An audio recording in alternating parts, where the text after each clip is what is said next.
réacteur à fusion appelé tokamak est formé d'1 million de pièces de toute taille à assembler. C'est le plus grand mécano du monde. Ces pièces sont fabriquées par les membres d'ITER dans leurs propres usines. C'est le principe de la fourniture en nature. Par exemple, le Japon doit fournir 9 des 19 bobines de champ toroïdal. Une seule bobine pèse 350 tonnes, autant qu'un Boeing 747 à pleine charge. Le solénoïde central, au cœur du tokamak, 18 mètres de haut, 1000 tonnes, est fabriqué aux États-Unis. La Corée fournit 4 des 9 secteurs de la chambre à vide, dont 2 ont déjà été livrés. Outre la construction des bâtiments de l'installation, l'Europe est également responsable de la fourniture des 5 secteurs de chambre à vide restants et de 5 des 6 bobines de champ poloïdal.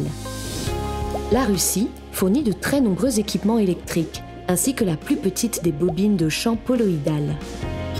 L'Inde, quant à elle, a entre autres assemblé et soudé sur site les éléments du cryostat, le thermos géant qui protège la machine. La Chine fournit plus de 1600 tonnes d'équipements destinés à l'alimentation du système magnétique. Les pièces d'ITER traversent les océans et arrivent par bateau au port de Marseille-Fos-sur-Mer. Il a fallu faire beaucoup d'aménagements pour que ces pièces monumentales et très lourdes puissent être déchargées et acheminées jusqu'au site de construction en toute sécurité. L'assemblage de la machine a été officiellement lancé au mois de juillet 2020, en présence virtuelle du président de la République. Au terme de cette phase, ITER pourra produire son premier plasma. Certaines pièces doivent être associées et préassemblées avant d'être positionnées dans le puits d'assemblage. Mais d'abord, il faut les basculer à l'aide d'un outil dédié qui les fait passer de l'horizontale à la verticale. Le hall d'assemblage est équipé d'un pont roulant d'une capacité de levage de 1500 tonnes.